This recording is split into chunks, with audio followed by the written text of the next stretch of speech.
अंतर्राष्ट्रीय महिला दिवस के उपलक्ष्य में वीरांगना और वर्णी सशक्त आवाज सक्षम समाज दिल्ली स्टेट लीगल सर्विस के द्वारा एसिड पीड़ित ट्रांसजेंडर और यौन कर्मियों को सामुदायिक अर्ध कानूनी स्वयंसेवकों के रूप में नामांकित किया गया है। इंटरनेशनल वुमेन्स डे मनाते हुए दिल्ली राज्य विधिक सेवाएं प्राधिकरण तथा राष्ट्रीय विधिक सेवा प्राधिकरण के द्वारा 4 मार्च 2025 को अंतर्राष्ट्रीय महिला दिवस दिल्ली हाई कोर्ट कॉम्प्लेक्स में मनाते हुए उपलक्ष्य में प्रशिक्षित चयनीय सामुदायिक PLV को ID कार्ड वितरित किए गए। आपको बता दें कि कार्यक्रम का आयोजन सामुदायिक जागरूकता को बढ़ावा देना रहा। कार्यक्रम में बलात्कार पीड़ित, एसिड अटैक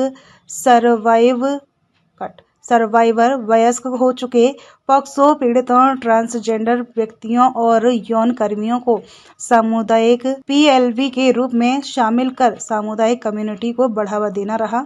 कार्यक्रम में जस्टिस सुप्रीम कोर्ट के V विश्वनाथन चीफ गेस्ट रहे।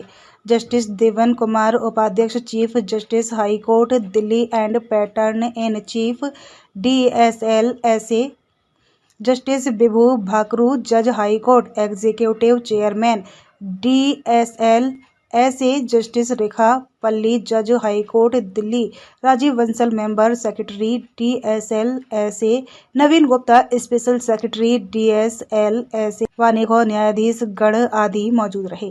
कार्यक्रम के अंत और आरंभ में राष्ट्रीय गान गाकर कार्यक्रम का समापन किया गया। देखिए दैनिक भास्कर संवाददाता अफसा खान की रिपोर्ट। हाईकोर्ट परिसर में इस वक्त मौजूद हूँ। आपको बता दें, इंटरनेशनल वुमेन्स डे मनाते हुए DSLSA के द्वारा एक बड़े कार्यक्रम का आयोजन किया जाता है, जिसमें मेंबर सेक्रेटरी राजीव बंसल मेरे साथ इस वक्त मौजूद हैं। इनके द्वारा समझते हैं आज के कार्यक्रम को। सर, किस तरह से देखते हैं ये प्रोग्राम? हमने इंटरनेशनल वुमेन डे को सेलिब्रेट करते हुए आज हमने एक ऑर्गेनाइज किया, जिसमें हमने जस्टिस KV विश्वनाथन साहब को रिक्वेस्ट की थी।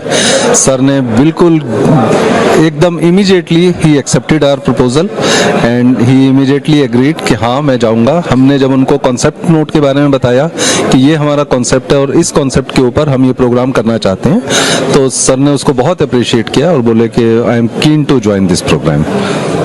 हमने बहुत सारे कैंडिडेट्स को इंटरव्यू किया। ये जो प्रोसेस था ये हमारा लगभग 1 महीने से प्रोसेस चल रहा था, जिसके अंदर हमने 3 कैटेगरी के लोगों को, लेडीज को हमने इसके अंदर शामिल किया। पहली कैटेगरी थी ट्रांसजेंडर वुमेन, उनको हमने उसमें शामिल किया। दूसरी थी फीमेल सेक्स वर्कर्स और तीसरे थे एसिड अटैक विक्टिम्स या सेक्सुअल ऑफेंसेस विक्टिम या पॉक्सो केसेस के विक्टिम्स, वो लड़कियां जो अब मेजर हो चुकी हैं। तो इन 3 कैटेगरी के लोगों को हमने इंटरव्यू करने के बाद शॉर्टलिस्ट किया और शॉर्टलिस्ट करने के बाद हमने इनको 2 दिन की पैरालीगल वॉलंटियर ट्रेनिंग यहाँ पर अपने यहाँ राउज एवेन्यू कोर्ट के अंदर हमने उनको ट्रेनिंग करवाई।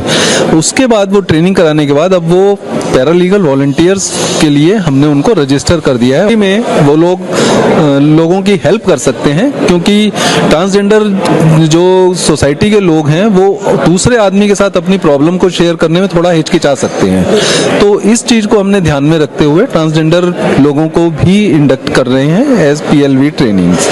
इसी तरह से जो फीमेल सेक्स वर्कर्स हैं उनको भी अपनी ही कम्युनिटी के लोगों में ज्यादा फेथ रहेगा, तो इसलिए वो अपनी ही कम्युनिटी के लोगों से अपनी प्रॉब्लम्स को डिस्कस कर सकते हैं। Same goes for the other category, जो हमारे सेक्सुअल ऑफेंसेस के जो विक्टिम्स हैं वो लोगों के लिए भी हमने पैरालीगल वॉलंटियर्स के तौर पर उनको हम इंडक्ट कर देंगे। तो अब आज के बाद से उनको एज पैरालीगल वॉलंटियर के तौर पर वो अपनी अपनी सोसाइटी में काम कर सकते हैं। बिल्कुल सर, हमने देखा कि आइडेंटिटी कार्ड भी दिए जाते हैं चीफ गेस्ट के द्वारा, तो कितने लगभग संख्या में आइडेंटिटी कार्ड दी जाए? आज हमने 80 PLVs को हमने ट्रेनिंग दी थी पिछले दिनों में और 80 आइडेंटिटी कार्ड्स इशू हो गए हैं। आज सिंबॉलिक 3 लोगों को हमने दिए, बट 80 लोगों को वो कार्ड्स इशू हो जाएंगे। आखिरी सवाल होंगी, अगर नेशनल लोक अदालत की बात की